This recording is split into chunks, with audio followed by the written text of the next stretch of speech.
안녕하세요. 꿈비의 책 읽기입니다. 제주. 여러분은 제주도 하면 무엇이 떠오르시나요? 저는 엉뚱하게도 국민학교 때 담임 선생님이 제주도로 신혼여행 다녀오시고 반 아이들에게 사진을 보여주시는데 아이들이 착하게도 손으로 사진을 만지지 않게 책받침에서 책받침으로 돌려보며 정말 소중하게 선생님의 신혼여행 사진을 보았던 기억이 납니다. 제주도. 지금은 신혼여행이 아니더라도 여행 계획만 잡으면 쉽게 가는 곳이지만 아직 많은 이들에게 환상의 섬이지요. 저 역시 제주도는 20년 전에 가본 후 언젠가 꼭 다시 한번 가고 싶은 섬인데요. 오늘 저는 아주 특별한 에세이를 읽으려 합니다. 유친이신 정우사진공방님의 채널에서 너무나 아름다운 제주의 풍경과 제주 한 달살이 에세이를 듣고 감동하여 꿈비 영상에서도 나눌 수 있도록 요청을 하여 준비한 영상입니다. 제주도. 정우사진공방님의 특별한 영상과 여행 에세이로 아름다운 우리의 섬 제주로 함께 가보실까요?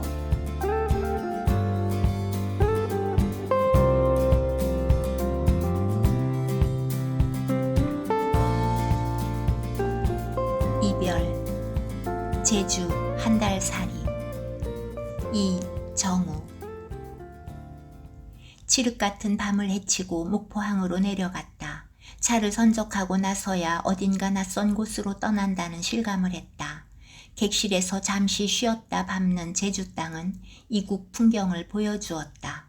꽁꽁 얼어있는 육지와는 정반대로 야자수가 도로변에 줄을 지어 있는가 하면 파란 농작물들이 돌담안에서 자라고 있었다. 코를 벌름거리며 바다 냄새를 맡았고 훈훈한 바람이 전하는 제주 이야기를 들었다. 제주를 처음 가본 것도 아닌데 한껏 들떠있던 이유는 3박 4일도 아니고 일주일도 아닌 한 달 동안이나 제주에서 살아볼 수 있다는 것이었다. 게다가 일행이 있는 것도 아니고 혼자 하는 한 달 여행이어서 더 설레었던 것 같다. 숙소에 들고 무계획이 계획임을 설정하고 그때그때 날씨와 컨디션에 따라 움직이기로 했다.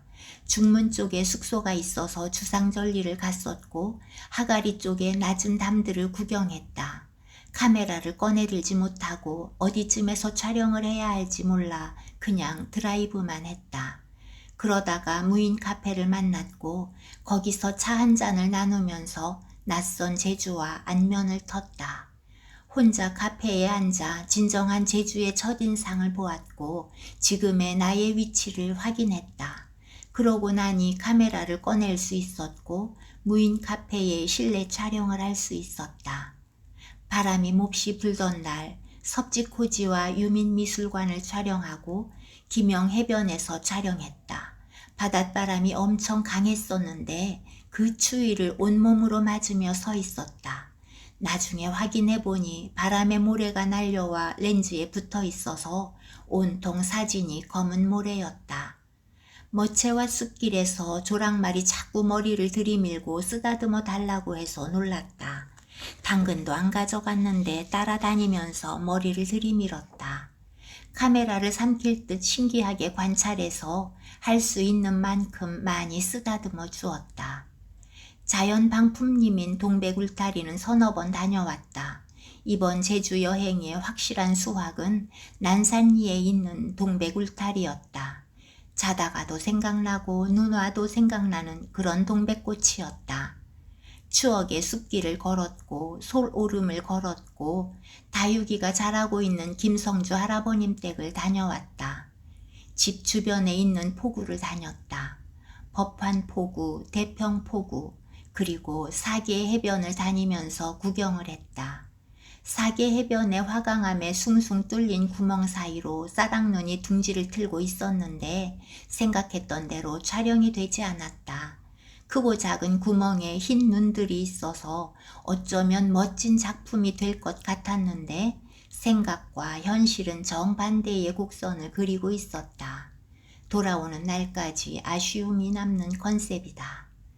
눈이 많이 오고 며칠 뒤 다시 눈 소식이 있어 미리 난산리 동백을 보러 갔다가 돌아오는 길에 표선 해수욕장에서 아주 멋진 광경을 만났다. 모래톱과 흰 눈과 바닷물이 쌍곡선을 이루면서 조금씩 하얀 눈을 삭제했다. 모래톱 사이에 흰 눈이 사라지는 것이 아쉬워 발이 푹푹 빠지는 것도, 순식간에 물이 발밑으로 들어오는 것도 모르고 촬영을 했다. 추자도를 갔다. 2박 3일 동안의 추자도는 환상의 섬에 발을 딛고 있음을 확인시켜 주었다. 깔끔하고 아담하고 예쁘다. 몽돌 촬영에 심취해 같은 장소를 2번이나 갔다. 바닷빛은 아침이 다르고 오후가 다르다. 해의 방향에 따라 옥빛이 되기도 하고 검푸른 바다가 되기도 한다. 곶자왈을 갔다. 곶자왈을 걸어보고 제주를 다시 보았다. 정말로 아름다운 숲이다. 뭇에서 볼 수 없는 힘을 제주 숲은 가졌다. 마음의 무장 해제를 숲은 원했고 나는 가슴 저 밑바닥에 감춰두었던 거친 감정의 찌꺼기들을 모두 숲에 맡기고 걸었다. 그저 걸었다. 진눈깨비 오는 날 비양도를 들어갔다. 협재에서 바라보는 작은 섬이다. 아주 오래전에 지인이 그 섬의 사진을 보내주었다. 바다 건너에 있는 섬인데 참 예뻤다. 섬을 한 바퀴 돌고 보말죽을 먹었다. 동백동산에서 동백을 엄청 볼 줄 알았는데 동백나무는 엄청 보고 정작 꽃은 못 봤다. 그런데 그 숲 너무 예쁘다. 걷는 내내 환상의 숲이었다.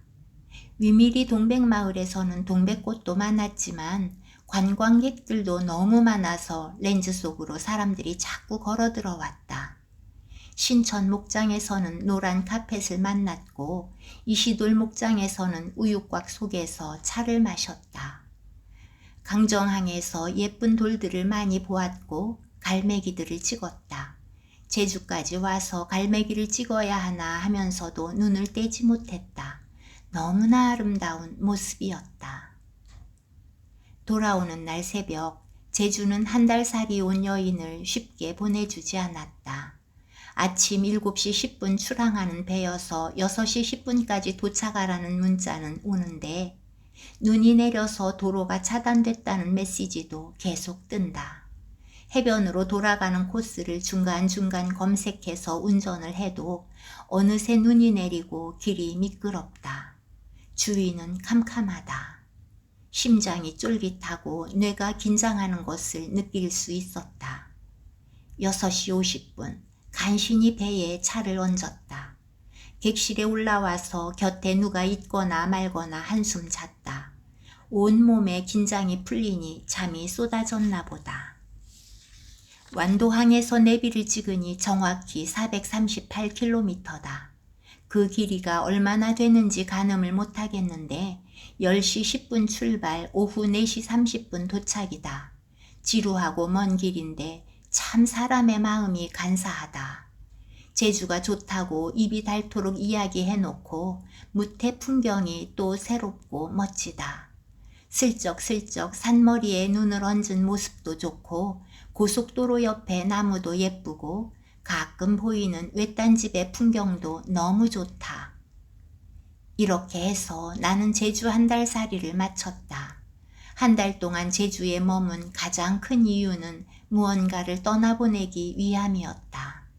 오래도록 마음 한켠에 자리하고 있는 감정의 찌꺼기들이 버려지지 않았다. 뭇해서 못 버리는 그 감정을 섬에다 뚝 하고 버렸다. 칼같이 자르고 돌아섰다. 그런데 그 감정이 바다를 헤엄치든 비행기 날개를 잡고 따라오든 그때는 모르겠다.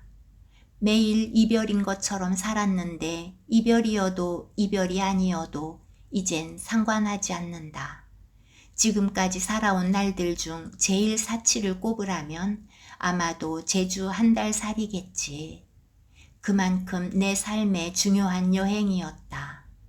뭇에서 섬으로 떠나는 것도 이별이고 섬에서 뭇으로 돌아오는 것도 이별이다. 만났는가 싶으면 이별인 것도 인생이다. 그래도 그 이별이 자꾸 미련이 남는 것은 아마도 뭔가 내 인생에 중요한 영향력을 끼쳤다는 것이다. 살아가면서 오래 기억될 이별이라면 그 이별을 껴안고 살아가는 것도 한 방법이다. 제주와 이별을 했고 나는